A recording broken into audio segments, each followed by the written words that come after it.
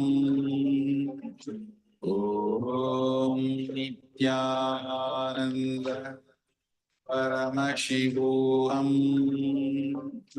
Om Nityananda Paramashivoham.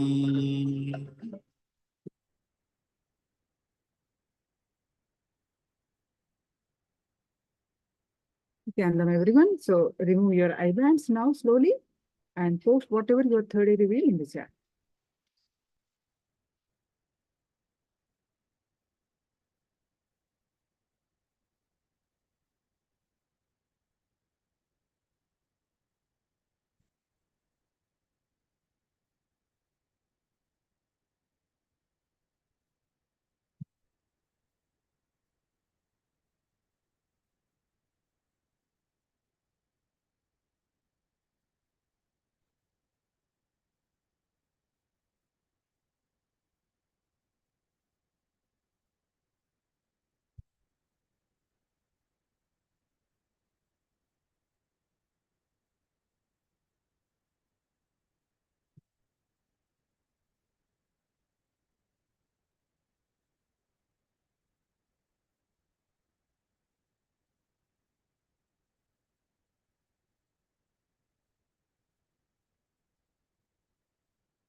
Yes, now few more seconds. All of you, any one of you yet to post, please do it quickly. I'm going to project the picture now.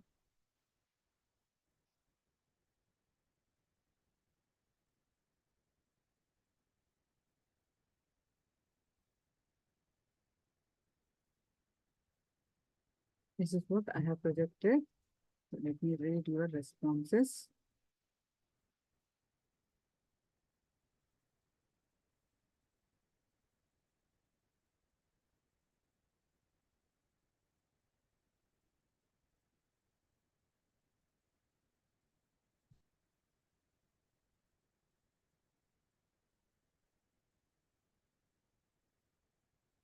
Mountain blue color. Perhaps the mountains correct, blue color correct. Ma Jayanti. Sea. It is not sea, but it's a water, green color, wonderful. Ramanima and black white. So good. Ma Pascal. Okay, posted. Yet to manifest.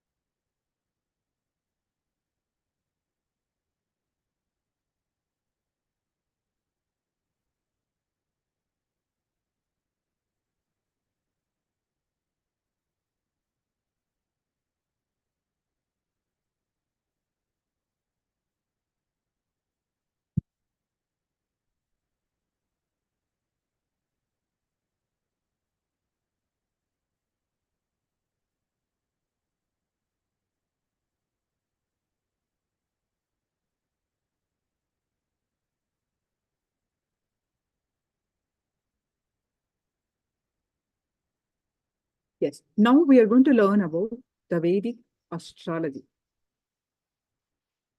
How many of you know about the horoscope or believe in horoscope? And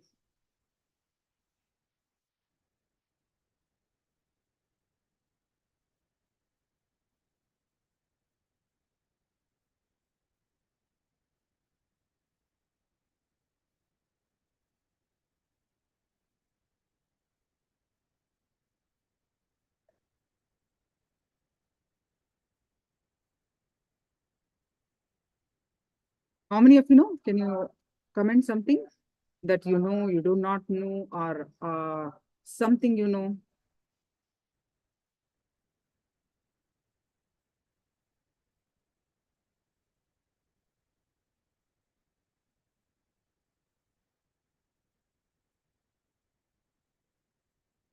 Now, Pascal, do you know anything, Amma? Earlier? Machapi? I know Ramani. Vidu Pakshama, you know? Anything you know about astrology?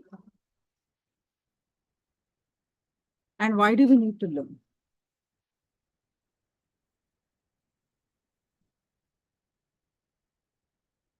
They believe in horoscope, but not many of us know how to read, ma? So we don't need to know how to read. Basics are enough. But Swamiji says we all must know a little bit, at least, our horoscope. God heard about the name. Okay. Jun Yon. I didn't hear what you're saying. Okay. So Vedic astrology. I'm going to type it for you, Ma Pascal. Astrology. You heard anything? Do you know anything? Whatever it is, we are going to learn a little bit about in this session now.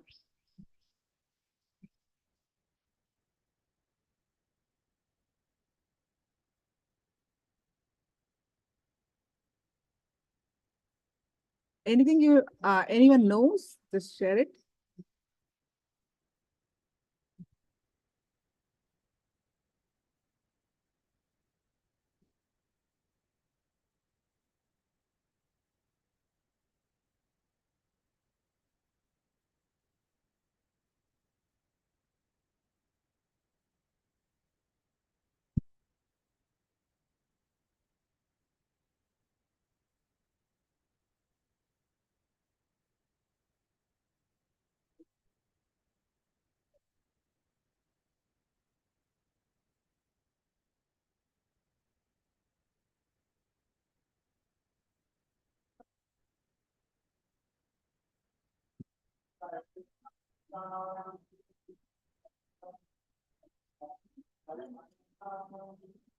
If you do not know anything, don't worry.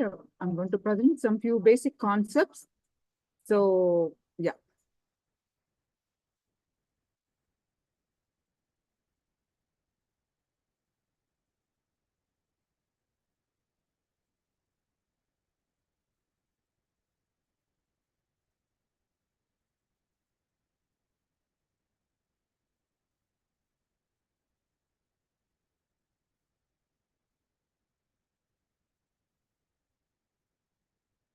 I'm going to project the slides so you'll be.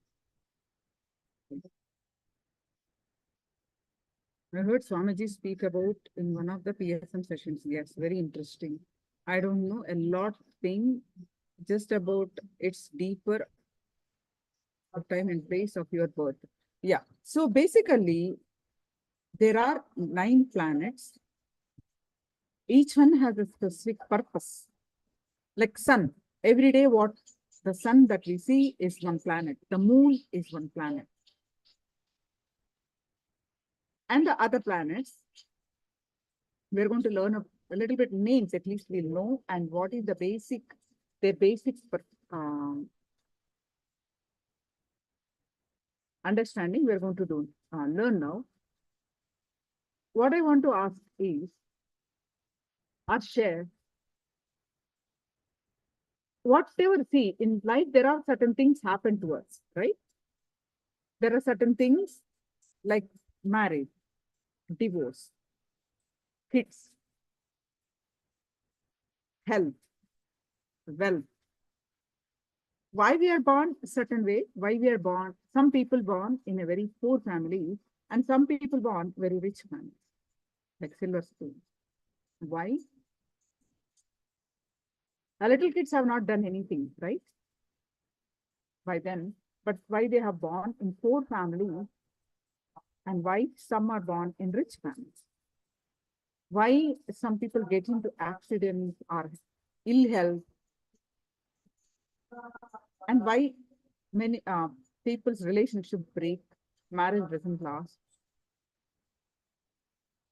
So all these questions you'll be able to understand why things are happening in your life the way they are happening. But doesn't mean that knowing this is a blueprint of your life. Vedic astrology, the time that Pascal, you're right, what you said, it is the time that you're born is what is blueprint is decided. But that blueprint, the time is already predestined based on your past deeds. Karma. Both are related. Understanding? So, but so then what is there to learn? If I'm destined to born in poor family, I do not have money, so I have to live in a struggles for life. So what is there to learn? Well, let it be there. If I am supposed to suffer with ill health, let it be there. What is there? Why we need to know? This is to know. It is like a weather forecast. Vedic astrology is like a weather forecast. If you know this is what you are born, this is what your life is going to be, this is what is upcoming in your life. What you do in the weather forecast, if you know there is a snowstorm, you take your trip cancel, or you do some precautions. If it is a heavy rain, you do some precautions, right? You take the umbrella or you do something. Isn't it?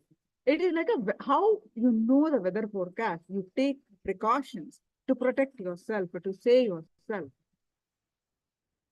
for your comfortable life. Same way, if you know about the Vedic astrology, you take precautions for that. You do whatever it takes to address that.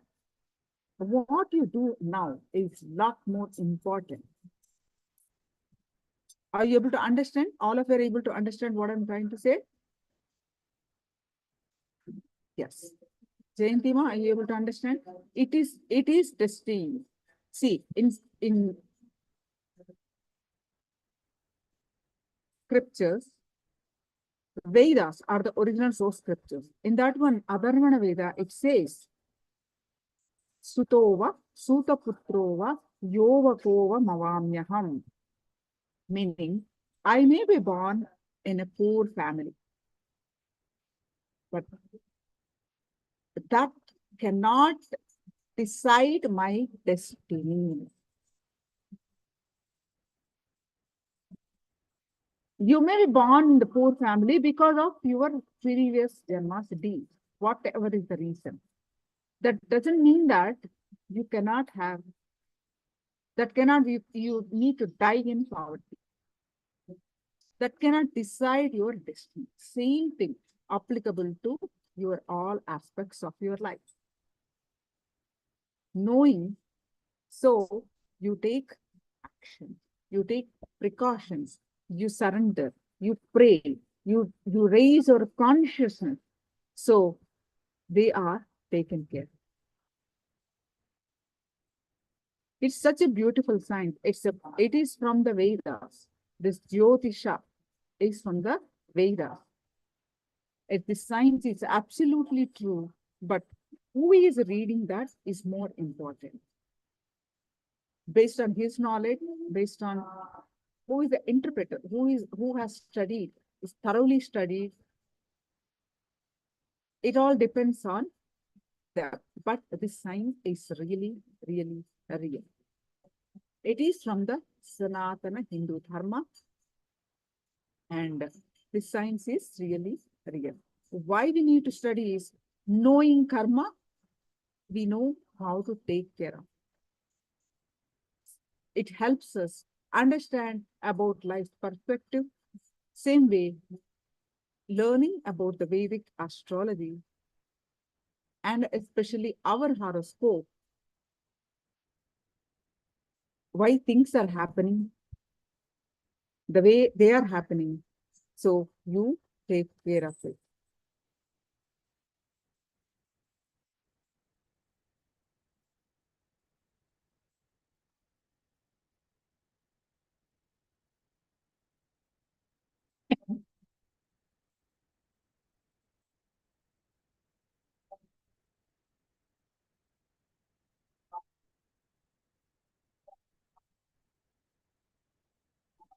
Okay, let me project some slides so you understand some basic concepts.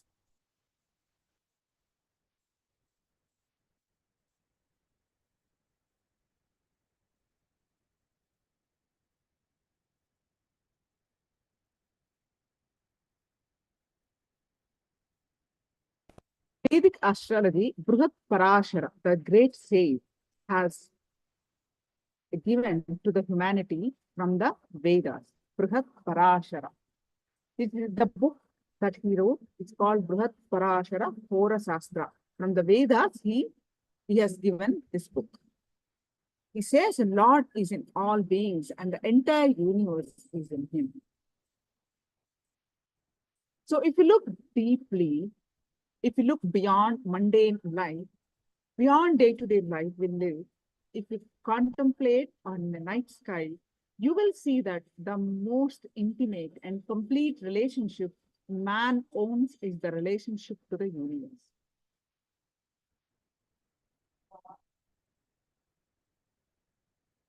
In fact, it is man's ultimate relationship. He takes birth, lives, and merges back into it. Nothing happens outside of it. Even his enlightenment happens in it. So man is intensely,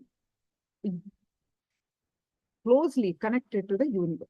Just as the child grows in his mother's womb, man evolves in the cosmic womb.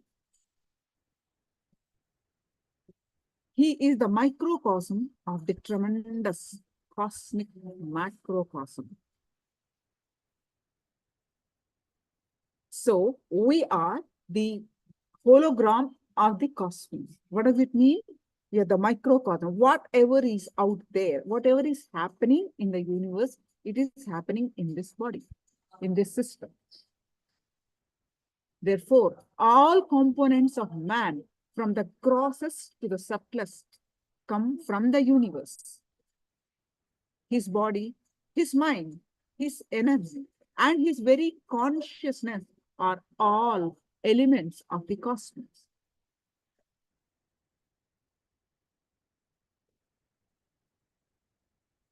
Universe and man are indivisible. Whatever happens in the universe resounds in the human consciousness. And whatever happens in the human consciousness resounds in the universe. Both are unique consciousness.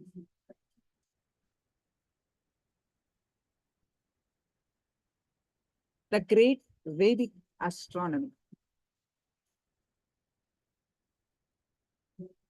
Man has been deeply fascinated by the cosmos since the beginning of time. Early cultures worked on understanding the phenomena that happened in the sky. They observed them in order to understand what role the sky played in their life. From these attempts, the science of astronomy was born.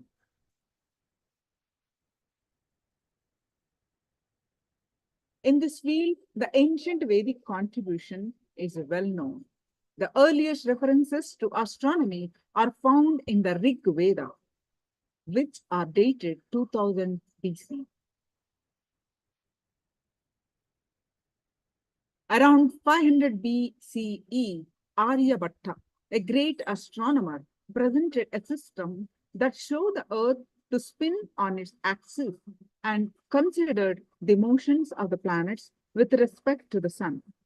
He also discovered how the lunar and solar eclipses occur and was the earliest to discover that the orbits of the planets around the sun are ellipses, just as Copernicus and Galileo concluded 1,000 years later. He even determined the diameter of the Earth to be 5,000 yojanas, meaning approximately 36,000 kilometers, which is very close to the actual figure. This is the introduction of how man found the science of Vedic astronomy. These traditions related to these objects and their movements to natural events such as rain, drought, seasons, tides. They related to them to auspicious or inauspicious occurrences on the planet Earth.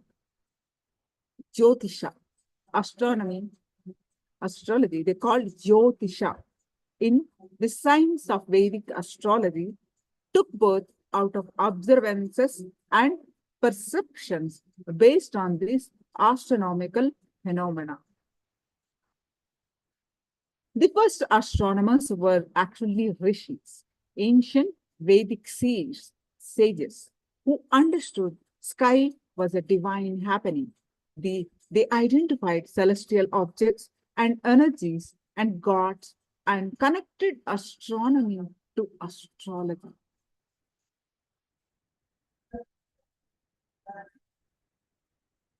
Astrology manifested in the inner vision of the ancient sages and rishis of India. These yogis and enlightened beings were able to see beyond the realm of names and forms. They could feel and express the subtle reality that exists behind cosmic phenomena. As such, they perceived the primal powers of cosmic intelligence in the planets and stars, the macrocosm, and worship the cosmic powers within themselves, the microcosm, as powers of their being. The first astronomers were actually rishis and sages who understood the sky was a divine happening. They identified celestial objects and energies and gods and connected astronomy and astrology. By concentrating the intensity on the sun and other planets, they understood the movement of the life force in their body. And by meditating on the life force, they also came to understand the movement of the sun and the planets in the heavens. Through this technique called samyama, they could unravel the secrets of the universe.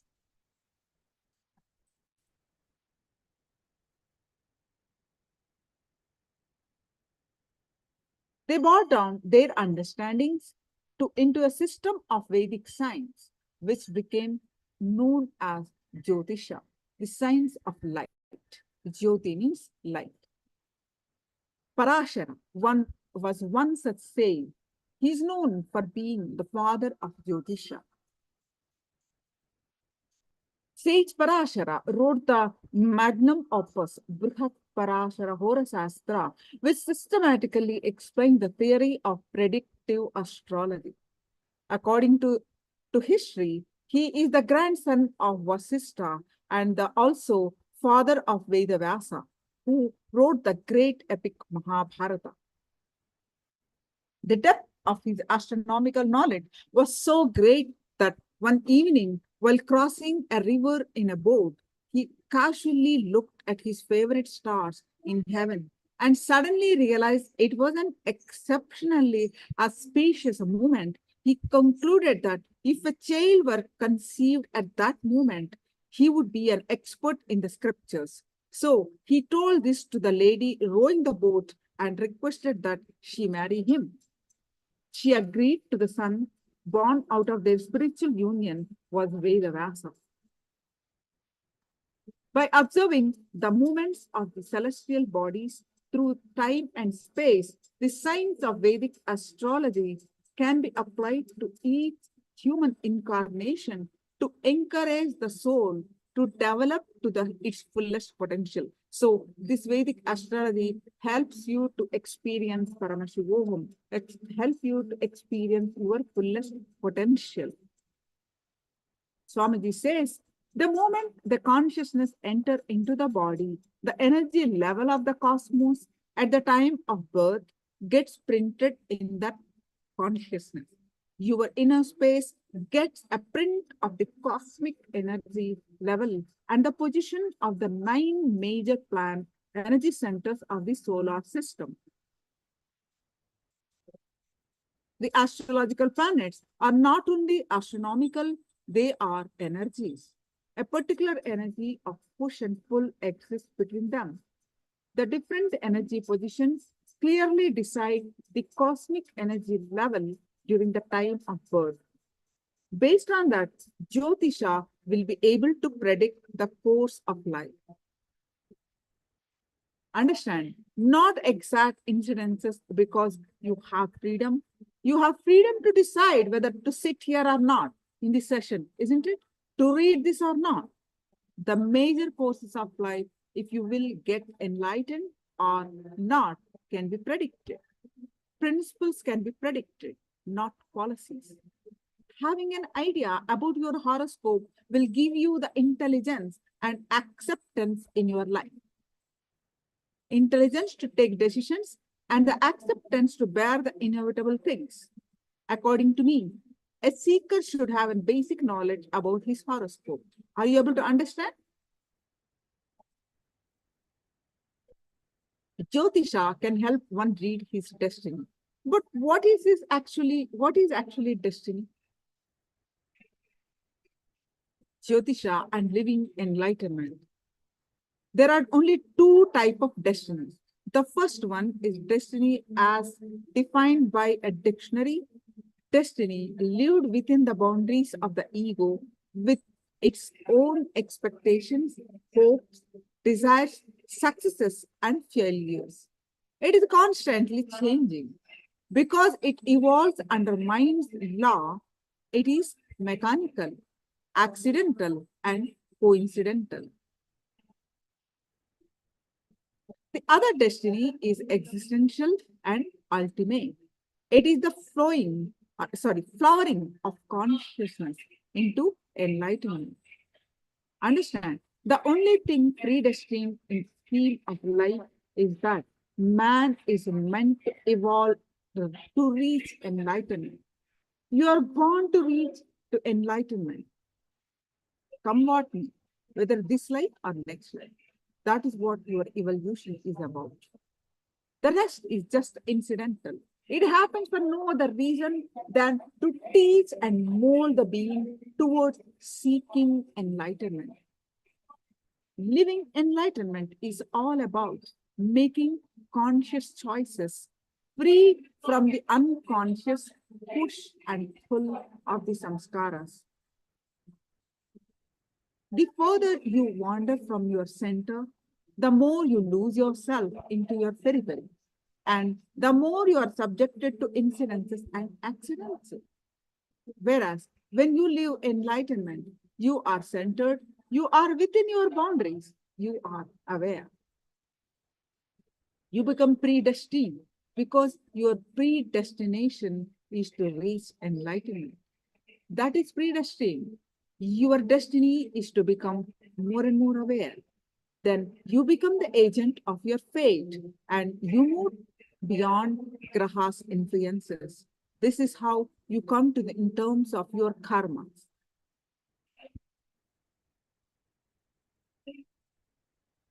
For that to happen, a simple understanding of the forces that work in you can help clarity manifest in your daily routine. In addition to this, you can follow a couple of guidances to keep your body healthy with the science of Ayurveda and raise your energy level with yoga, the use of gemstones, Rudraksha beads, and mantra chanting.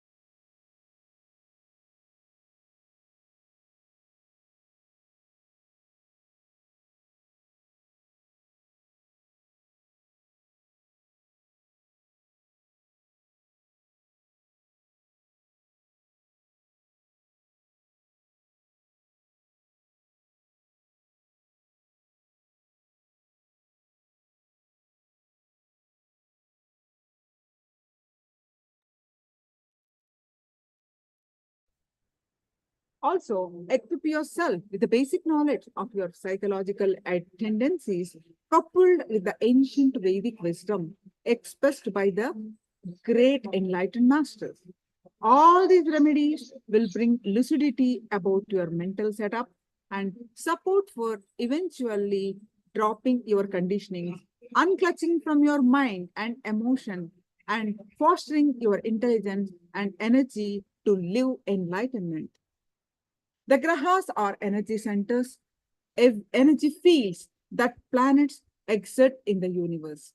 Each of the 9 main grahas, graha means planet, in Vedic astrology has a specific energy field that creates specific efforts on our planet Earth. For example, the moon has a strong impact on the movements of the sea and on planet growth and the plant growth. If even it even influences the mind of human beings. Have you come across anybody who get influences at every full moon day and no moon day? There are some people's mind get affected by every full moon day and no moon day. In the same way, major energy centers produce an effect on living beings and influence their potential at birth, their mental setup, and therefore the course of their destiny. Jyotisha. Grahas are often referred to as the agents of the karmas for which the soul took birth. Human personality and life have their counterparts in the structure of the cosmic physiology represented by the grahas and the nakshatras, stars. There are 9 grahas, 9 influences planets in our solar system. The sun, the moon, the Mercury, the Jupiter, Venus, Saturn, and 2 nodes, and Rahu and Ketu, Uranus and Neptune. These represents Surya, for example, represent consciousness. Chandra represents the cosmic mind. Buddha represents the cosmic intelligence. Most of the calendars of the world have been set by the sun's and moon's movements, measuring the day, month, and year, and were of great importance for agriculture because the harvest depended on planting at the correct time of the year. But the Vedic tradition uses a system of 27 nakshatras to calculate month. The nakshatra is the constellation in which the moon sits in the heaven at a particular time. In each month, the full moon sits in a particular constellation, and the Vedic month will have this nakshatra's name. Each nakshatra falls under the rule of 1, sometimes 2 grahas. Each graha is assigned 3 nakshatras. For example, if the child is born when the moon sits in Ashwini nakshatra, his birth star will be Ashwini. So there are much more deeper details. Let's understand the basics.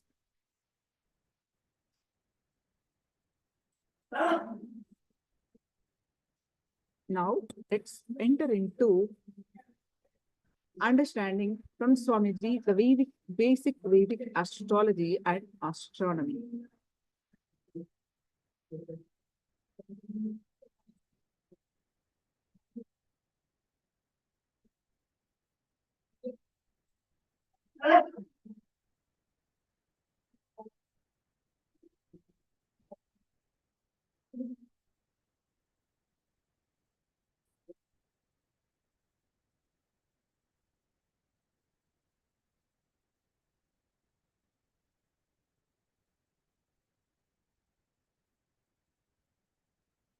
All right, I'll answer few questions which can really add to some more clicks. Somebody very intelligent, just empty card.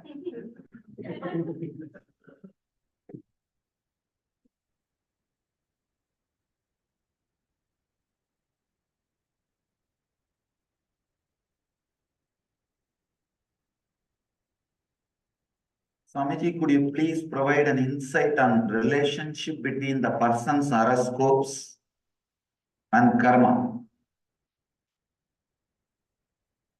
Even though from time immemorial,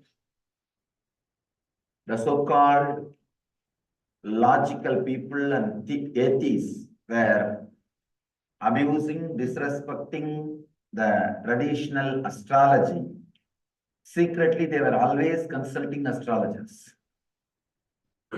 Even though many people try to abuse or disrespect, the science still holds its power, its influence on human beings. In India, the report says 93% of the people read or study their horoscopes regularly before taking any big decisions, not just marriage, before taking any big decisions. Surely there is a science behind it, even though, as usual, anything which expands certain limit, goes beyond certain limit, will lose its originality, will start getting diluted. There was little dilution in this science also, but that does not mean the science itself is a lie. Understand this one example, then you will be able to understand, connect with the astrology, the science of astrology. It's like for one moment in camera, when the cover moves, whatever was outside gets printed on the film. Then you can develop that film, it will become photograph. Second time, you can't use that same film. What first moment, what gets recorded, only that will be there in the film. Same way, the moment you come out, the moment your consciousness enters into the body, the energy level of the cosmos gets printed in that consciousness. Your inner space gets a print of the cosmic energy level based on the time of the birth and the position of the 9 major energy centers. I wanted one more understanding to be internalized by you all. The astronomical planets are not astrological planet energies. Even though number may be same, the astrological planets are energies. For example,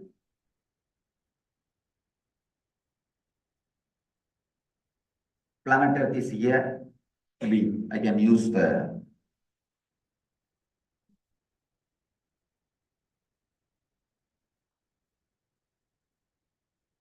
paper to draw and show you. This understanding will really help.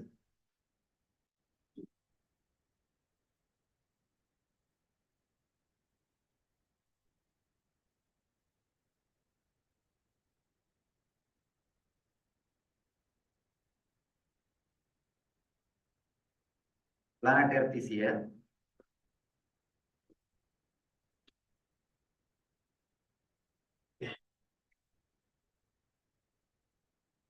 The sun. Different grahas are there.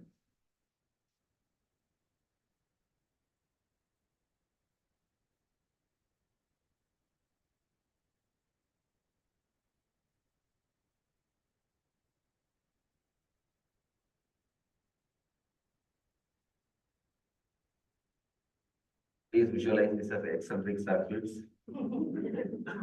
And these are some planets. Okay.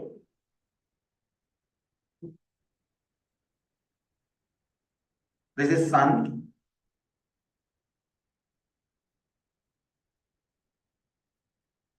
When we say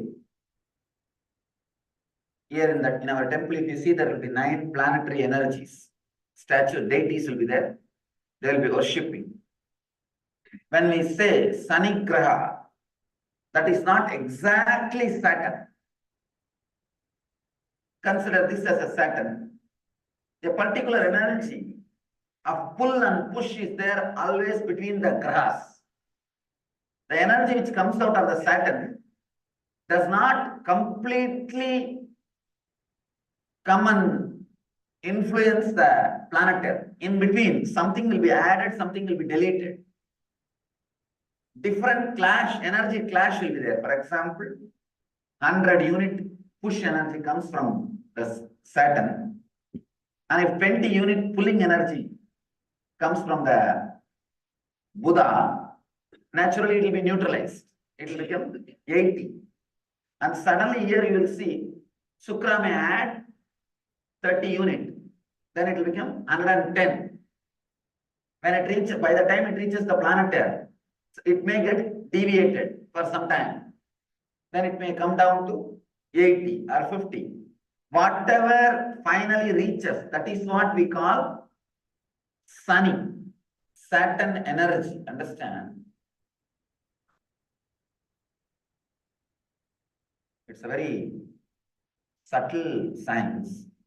The same Saturn will not have same influence over planet Earth continuously.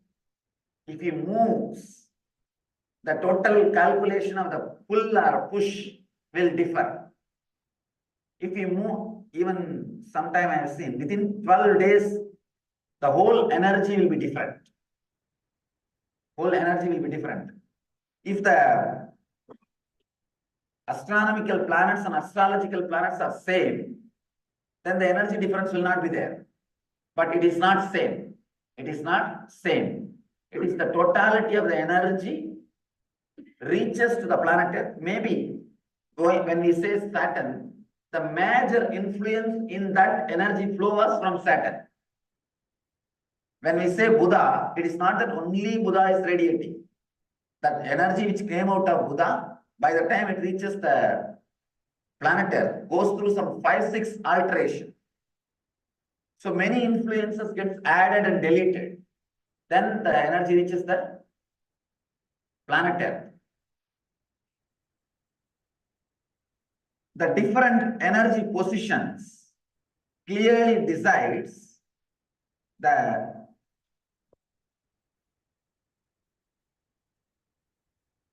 cosmic energy level during your birth, during the time of the birth. Based on that, we will be able to easily predict the course of your life. Understand? Not exact incidents. Exact, if somebody claims they can predict exact incidents, and I have seen all foolish ads in the newspaper. 3 days your problem will be solved. I'm really surprised. I thought of it. Anyhow, I don't think incidents themselves can be predicted. Only a course of kind of a rough course only can be predicted. Incidents are too minute details, and you do have a freedom. Understand? Even if a minute incidents like which chair you will sit, if that can be predicted, you don't have a freedom. You don't have a freedom. You do have a freedom whether you have a freedom to decide whether to sit here or not, or listen here or not, or understand or not. All those things you have a freedom. Maybe the major actions, major course, like whether you will become enlightened or not, maybe those things can be predicted. But the small decision, only principles can be predicted, not the policies. Policies, you have an individual freedom. Having an idea about horoscope, your own horoscope, will give you many times intelligence and acceptance to decide about your life. Intelligence to make decision, acceptance about the inevitable things. So according to me, a seeker should have little bit basic intelligence about their own horoscope. Better to read some books and have an idea than going to some person who is new, who doesn't know. In those days, fortunately, we had family astrologers. I know my own family had an astrologer who is very precise, who is very. One more thing, if that guy is a family astrologer who knows completely your family, then he can interpret the energy flows. He can easily interpret and guide you. He can be a counselor also, personal counselor also. We had a fortune of having that kind of an astrologer who is profession, who is an experienced astrologer, who knows the science, above all, knows the family well. So easily can do the job of counseling. At least whatever I heard from my parents, not even once his prediction failed. His prediction failed. It's a very surprising. It's only one prediction failed, that he predicted that I will die at the age of 18. I took sannyas. That is the only thing failed. Of course, sannyas is practically rebirth. Otherwise, such a precise knowledge. So try to read one or two books. It will really give you an opening and glimpse, and it will be really exciting. When I started studying, it was very exciting. You can play a lot with it because there is the astrological sutras actually encourage your visualization and power to connect things. It really helps you.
Mazu, you can actually, during the darshan time, you can actually post your request. During the darshan time, you can actually post your request. Parthivanaya, you also.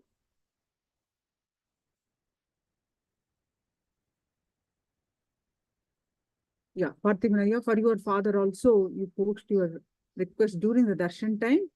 Please post your request to Swamiji and he will bless. All your healing requests you can post. All right. So what is your understanding, basic understanding of Vedic astrology? Ma Pascal, Jayanti Ma, all of you, please share.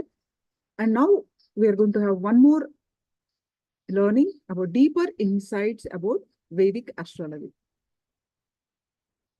I hope all of you are clear about why we need to learn the Vedic astrology, why one need to know about the Vedic astrology. Now, let us learn about the deeper insights into astrology and astronomy. But what is your understanding? You have any questions? Please do let me know now.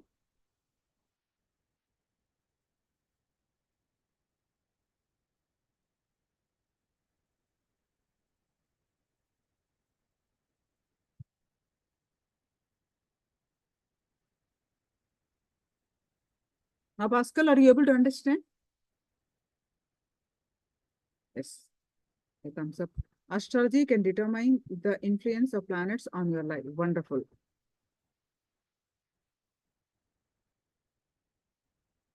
All right. So now, let us learn. It's for our protection. Yeah.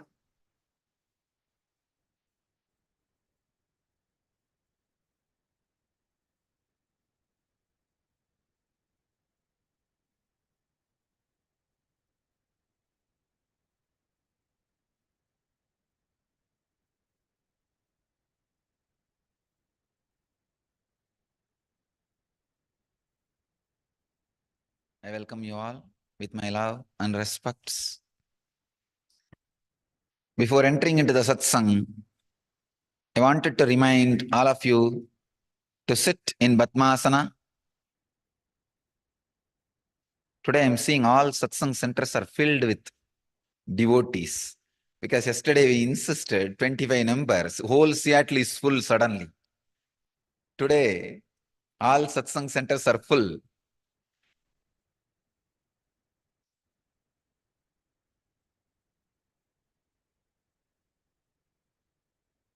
Today's subject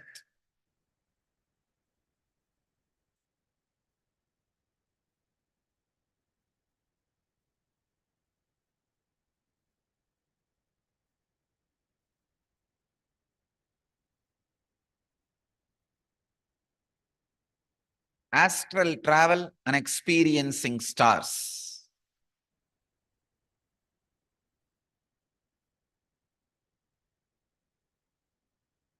In Patanjali's Yoga Sutras, 3rd chapter, 28th verse, 134th sutra, subject is astral travel and experiencing stars.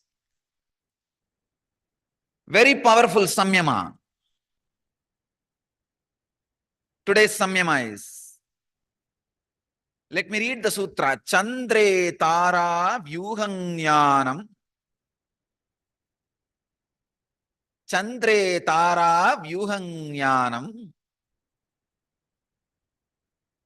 Swami Vivekananda translates this sutra as on the moon knowledge of the cluster of stars.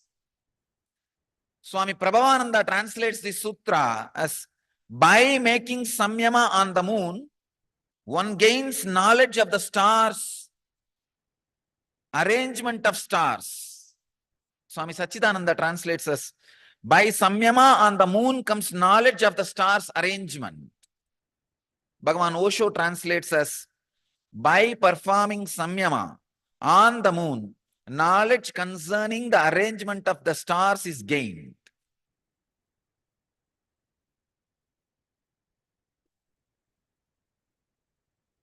Before entering into today's Samyama, I wanted all of you to understand some of the important facts. Indian astronomers are the oldest scientists who developed the whole astronomy. Vedic rishis are the oldest astronomers, oldest astrologers. I wanted to make it clear what I mean by the word astronomy and what I mean by the word astrology. English has no words, so I will have to give meaning to it. So this is the meaning. I am using these two words. When I use the word astronomy, the positions of stars and the knowledge about the movements of those stars. This is what I call astronomy. When I say astrology, the effect of that energies on your inner space and on the flow of your life and flow of the nature on the globe. Sorry, on the planet Earth. Understand? When I say astronomy, I mean the positions of the different stars and energy centers. When I say astrology, I mean effect of those positions on your inner space, body, and the nature of this planet Earth.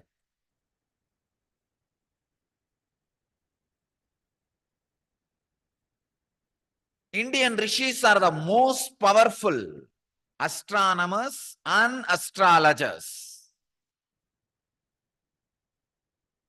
Even the time which you experience, the concept of time you experience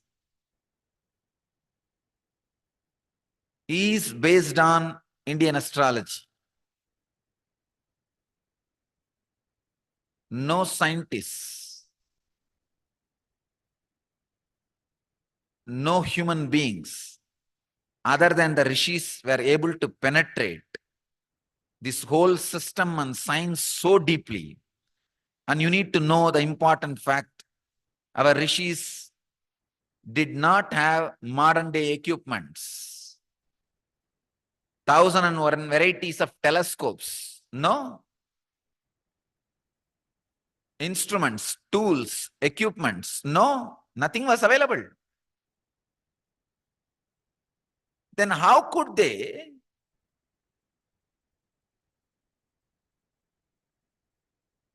describe so clearly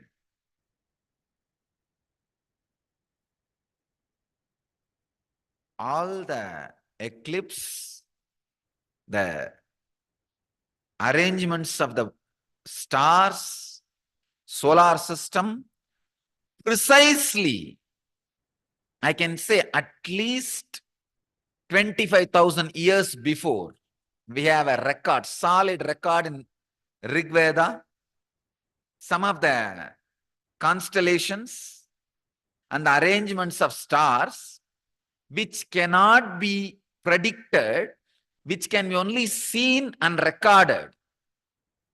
It means at least 25,000 years before, the Vedic rishis had so much of intelligence on the science of astronomy. They were able to see, observe, and record the calculation of the time, the most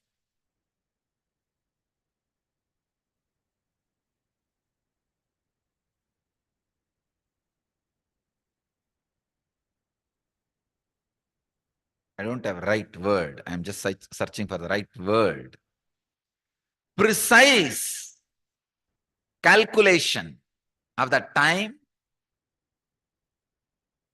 and the greatest revelation still modern science is yet to reach. Sun is going around the earth. Please understand, I insist again. Sun is going around the earth. This is revealed by Vedic rishis. You need to know how we measure reality. For example, dream state, waking state. Why do you say dream state is lower reality, waking state is higher reality? Because in your concept of time, the waking state is supposed to be long than the dream state. So anything stays for a longer period, we call it as reality. We take that as a base scale. If you see from this scale, for the earth to go around the sun, it takes only 1 year. But for the sun to go around the earth, it may take at least 1 billion years. So naturally, you are supposed to calculate based on the longer time. Vedic rishis have calculated the time, constellations, all their astrological, astronomical decisions based on the great fact sun goes round the earth. Please understand. You need to know this fact very clearly. I'll better draw it and show you. Here is the sun.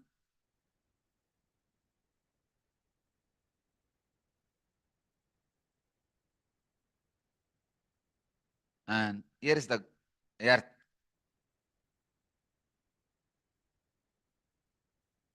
And here is the moon going round the sun, going round the earth. And earth itself supposed to be going round the sun. Now, sun is not stable as we think. By the time this guy is going around, the earth, we can call it earth, moon, and sun. Earth is going around the sun. This guy is also going around the whole. He is also moving. See, this whole galaxy is moving. The whole galaxy is moving, which we call in Sanskrit Hiranyagarbha, which scientists have their own words, black hole, Big Bang, or the energy shaft, whatever they call it. So when this is also going around, something larger. So naturally what happens? By the time this guy goes round, he would have went round earth at least once. Understand? Earth will be going around and sun is all, the whole thing is going around. So naturally what will happen? The earth, the sun would have went round the earth at least once. By the time he finishes the whole round. If you keep the Hiranyagarbha as center, feel this as a Hiranyagarbha. This is Hiranyagarbha, H. Hiranyagarbha is the center and the sun is moving around. When the Hiranyagarbha is the center and sun is moving around, understand, by the time sun finishes one round of Hiranyagarbha, he would have completed at least one circle of earth. So I want you to know, sun goes around the earth, not earth around the sun. Earth may be going around, but we cannot consider that as a reality. It's a lower reality because the time consumption is smaller. The time taken is smaller. So the basic fact, the basic truth, basic foundation to calculate time, the concept of earth going around the sun will not be that precise. The sun going around the earth only can be precise concept. that only can calculate time much more precisely than the concept of earth going around the sun. How did, without any telescope, without any instruments, tools, able to experience such a strong truths and create such strong understandings, revelations?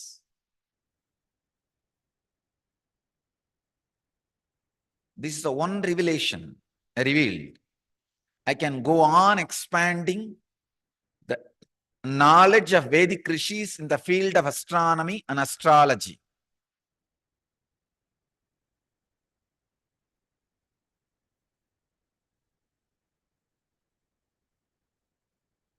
How the energy flow of the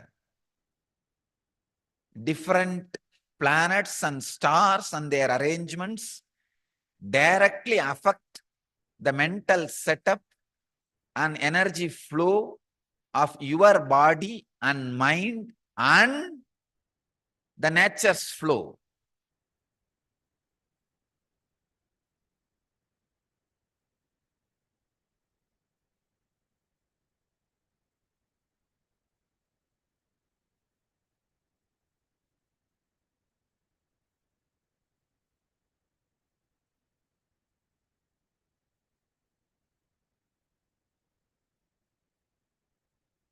It's very strange, but true. The knowledge of Indian astronomers on the science of stars, about the arrangement of the stars and the whole astronomy. The whole Indian astronomy and astrology, both systems, came out of this one sutra. This Patanjali's one sutra is responsible for the whole science. Or I can say that whole science's secret Patanjali reveals in this one sutra. The sacred secret embedded in this sutra is meditate, do samyama on the moon energy. Understand? Let me describe exactly the moon energy. Here, there's a beautiful word. Chandre tara vyuha jnanam. Moon energy. Yesterday, I was telling you, when the sun energy will be in peak in your being, when you are in the peak physical pleasure, the sun energy will be peak in your body. Same way, when you fast for one paksha, paksha means from new moon to full moon or full moon to new moon, that 16 days is called as one paksha. Krishna Paksha or Sukla Paksha. From new moon to full moon is called Sukla Paksha. From full moon to new moon, Amavasya, is called Amara Paksha or Krishna Paksha. Whether it is a Sukla Paksha or Krishna Paksha, if you fast without solid food, just on liquid food, for the 16 days, your hara center, Swadhisthana, just below the navel, in Swadhisthana, you will experience extraordinary coolness. That is moon energy. Understand?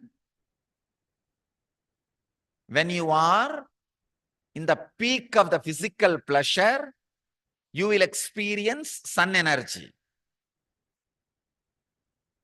So if you visualize the extreme movement, peak movement of the physical pleasure and connect that with the sun energy, you will have samyama on sun.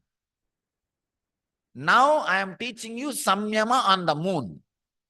At least once in your life, you should try this practice. 16 days of living without solid food. You can take liquid, juices or liquid. 16 days. Then on the Hara center, below the navel, Swadhisthana chakra. One important thing, throughout that 16 day, you should continuously do samyama on that navel, the Swadhisthana, Hara center, below the navel. In the night, lie down in the open sky. Bring your awareness to your Swadhisthana, below the navel chakra. If needed, have a spatika, pure crystal stone, on Swadhisthana and meditate. Do samyama. In Swadhisthana, the moon is alive. Or you have become so big, the moon is in your Swadhisthana. Understand? I am giving you step-by-step instructions. The sacred secrets embedded in the samyamas are getting revealed to world first time. And I'm challenging. I'll prove all these things. I'll prove all these things. Anybody. And it's not that difficult. I can make many of our ashramites, yogis, to do these practices and study and prove it. Directly it can be proven. 16 days living on liquid diet, no solid food, because whenever you take more solid food and the necessity for digestion is required, all your energy gets locked in Manipuraka. It never travels to Swadhisthana. So for 16 days, you need to give a little rest. Give only liquid diet, liquid food for the body. So you don't need to spend too much energy and attention, awareness on digestion. Bring your awareness always to Swadhisthana chakra. In the night time, keep the spatika, pure crystal, on the Swadhisthana and lie down facing the moon. Do samyama on moon energy. With open eyes or closed eyes, no problem. Feel you have become so big. The moon is in your Swadhisthana. Suddenly the moon energy will be awakened in you. Two things will happen. You will have the complete knowledge of the arrangements of stars and the effect of that arrangement on your system.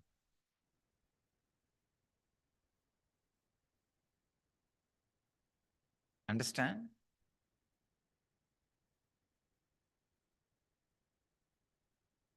Effect of that on your system.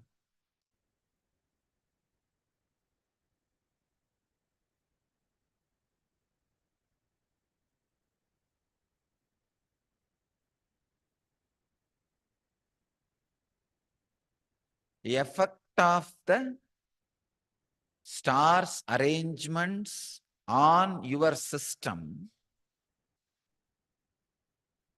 is very important to know many things about your life. If you can know the effect of the star arrangements on your system, suddenly you will be able to solve thousands of problems in your life. Even enlightenment will become very easy. You just know where you are stuck on your own. Please understand. When master tells you where you are stuck, you will not be able to trust him, because you may think, he may be telling this to exploit me. You will have your own doubts. Like one sadhu told a blind man who was trying to walk with a frozen snake as a stick. In the Himalayas, in the cold, one snake was frozen. And one blind man thought it's a nice stick. And he started walking with that stick. Sadhu said, hey, drop that, it is a snake. When sun comes up, the snake will come back to life. It will bite you. But the blind man thought, no, no, no, this sadhu wants this stick. That is why he's asking me to drop it. So sometime you will have your own doubt.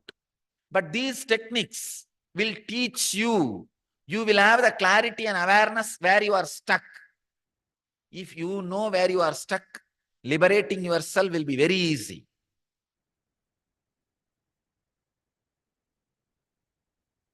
Many times, the point where you are stuck. And one more thing, if master asks you something, you are not able to give up that, the existence will snatch that from you forcibly.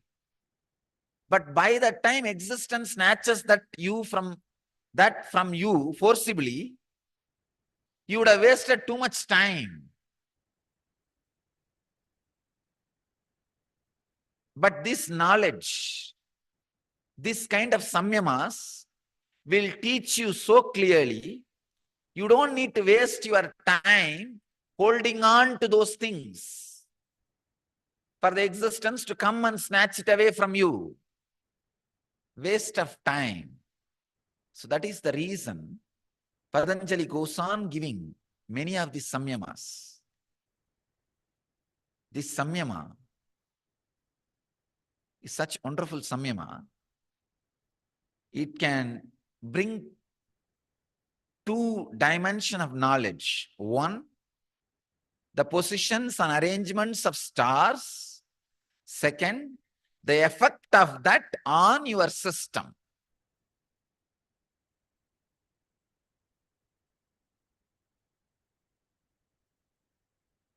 Effect of moon and planets have a direct impact on your system, because you can see in your life,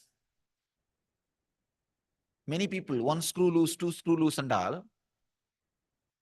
During Purnima and Amavasya, full moon day, new moon day, they'll go crazy. Now everybody is looking at their spouse. I'm seeing. Are remembering the spouse. If the spouse is not around, they're remembering. I don't know why every man invariably thinks the spouse is one or two screw loose. It's almost like an eternal rule.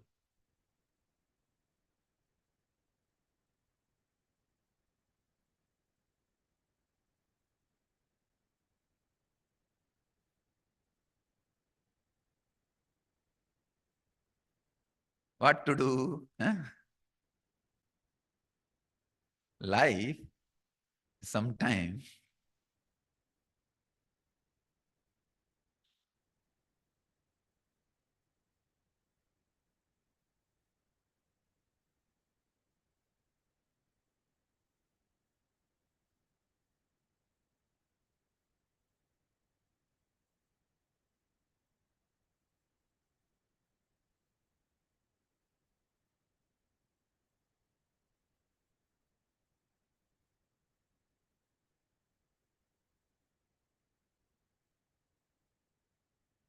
Chandre Tara Vyuha Jnanam. By doing samyama on the moon energy,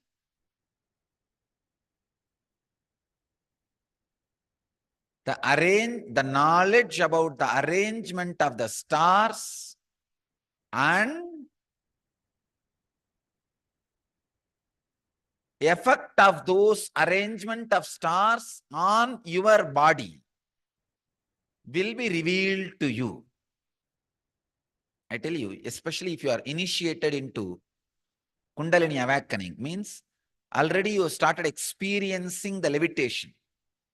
If your body has started lifting off the ground when you unclutch by initiation, that's what I call already initiated. If you are already initiated, try one or two of these samyamas. I tell you, it's all foolproof, risk-free. You will not go any more crazy. What is there for you to lose? Nothing. Nothing to lose. And try these samyamas. It will be good. It will be really good. These samyamas will give you tremendous courage and confidence to follow the master, to follow this Vedic tradition. I tell you, never ever I have seen Vedantis retaining their confidence on the philosophy and guru till the end. It is always yogis who experience the effects of samyama reach till the goal. Because to reach the goal, to reach the end, to see the end, to see the final goal, you need tremendous inspiration, enthusiasm, joy, ecstasy, spirit of high achiever. I tell you, spirit of high achiever. I can say the spirit of high achiever is the direct quality of a spiritual enlightenment.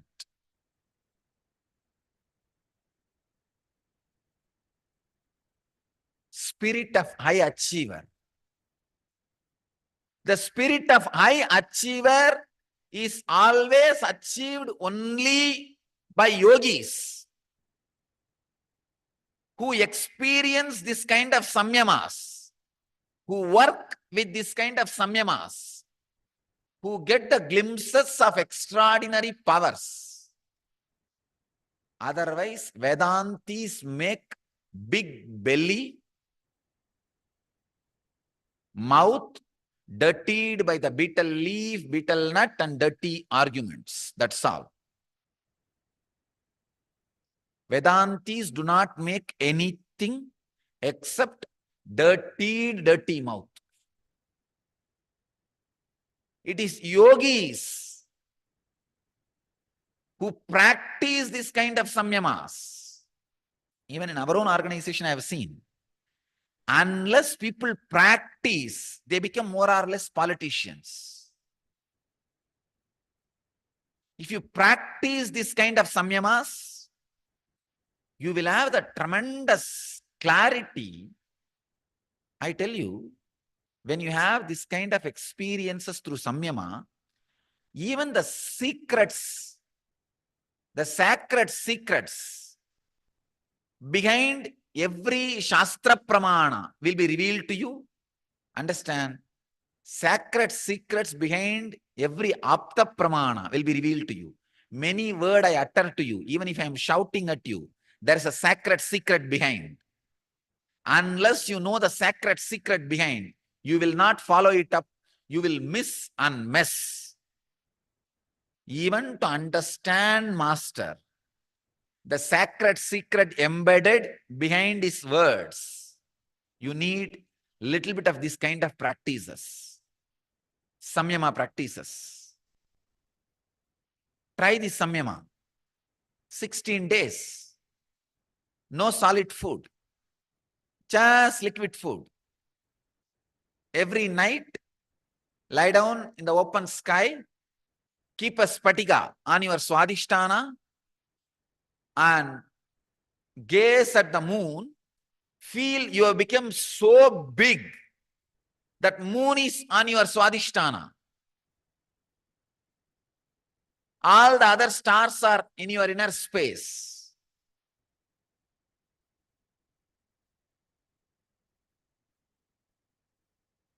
I tell you, you will have the unique, powerful knowledge of the arrangements of stars and its effect on your system.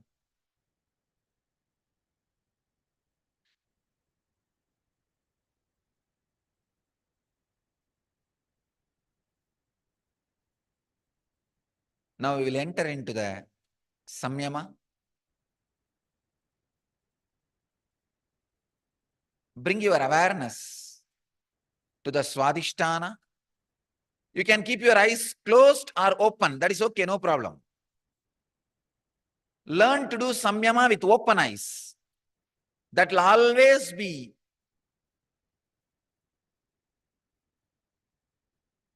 powerful. Any samyama which is done with open eyes will become unbroken. See, concentration gets broken by the scene seen by the eyes. But if it cannot be even broken by the seen by the eyes, it becomes strong. Samyama becomes powerful. So visualize, you become so huge. The moon is in your Swadhisthana.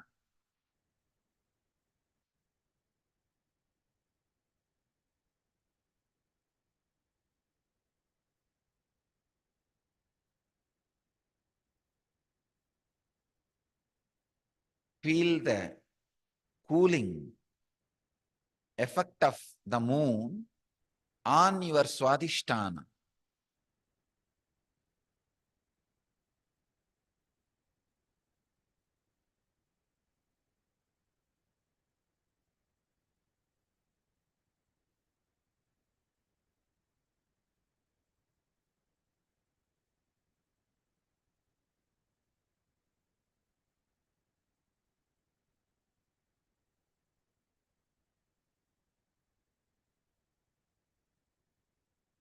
With deep, restful awareness, bring your attention and energy to your Swadhisthana, 2 inches below the navel. Visualize the moon and its cooling effect in your Swadhisthana. I bless you all to achieve, experience, live, express, radiate, and share the eternal bliss. Nityananda. Thank you.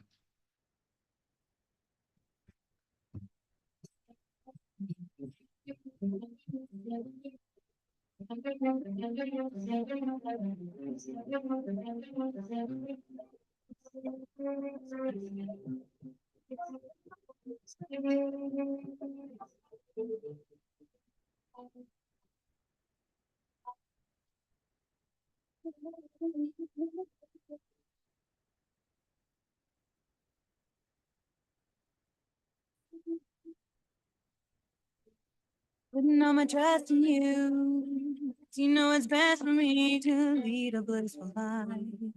A life with no.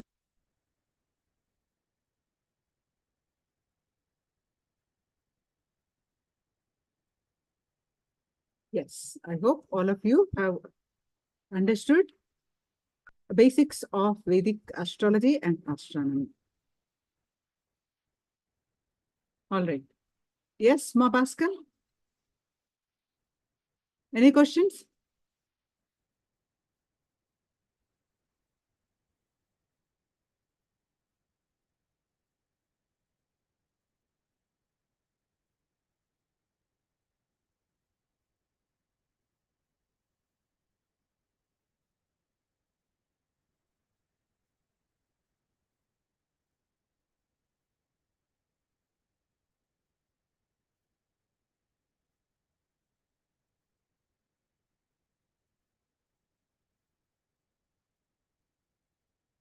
Tomorrow, we are going to learn about Bhakti Spurana. Bhakti Spurana, why Guru, and Guru-disciple relationship. We are going to learn about that. So now, let us pay. It's time to conclude this session with the Purna Mantra. Let us pay our deepest gratitude to Swamiji. With the space of deep gratitude, let's conclude with the Purna Mantra. Om Purnamada Purnamidam Purnat Purnamudashyate Purnasya Purnamadaya Purnameva Vasishyate. Om Shanti, Shanti, Shanti. Harihi Om Tassat. Sarvam Bhagavad Shri Nityananda Paramashiva Padukarpanamastu. Om Nityanandam. Nityanandam, everyone. Thank you so much. See you all tomorrow. Nityanandam.